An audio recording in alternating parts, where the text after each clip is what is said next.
Hi guys, and welcome to another Divi theme video. This is Jamie from System22 and webdesignandtechtips.com. Well, in this video today we're going to be demonstrating using margins with the Divi theme. So let's enable the visual builder. Okay, I've got two text modules up the top here. Let's go into one of them and give it a bit of margin. I'm going to hit the cog, go over to design, and here you'll find spacing, and this is common to all Divi modules. Once inside spacing, you'll find margin. We covered padding in the last video, we're using margin today. Let's move this out of the way. Let's give it 50 pixels margin on the top.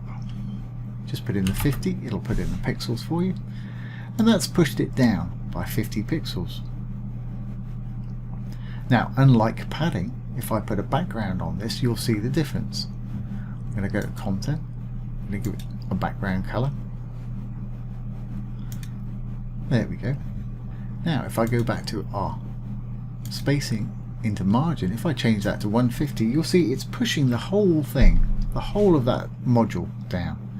Whereas when we were using padding, it's putting it on the interior of that module between the writing and the outside of the green box there.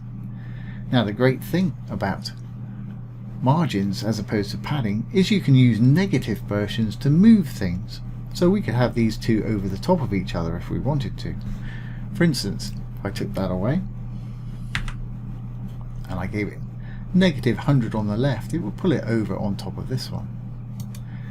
So minus 100. And as you can see, it's pulled it over there. And if you give it some negative on the top, you could pull it upwards. And that's how you get some nice little effects, overlapping little modules. And as with most of these spacing options, you just need to put in the number that you want. It'll automatically put in pixels for you. You can use percentages or viewable width and viewable height if you prefer. And let's move this one back. And common to most Divi modules, if you do something you don't like what you've done, just simply delete it, it'll go back to normal for you. So there's a brief overview of the margin setting. Great feature, especially if you use negative settings, you can move modules wherever you wish. I hope you've enjoyed this today and found it useful. If you have, please give it a thumbs up, ring the bell, comment, share and subscribe to our YouTube channel. Once again, this has been Jamie from System22 and webdesignandtechtips.com. Thanks for watching. Have a great day.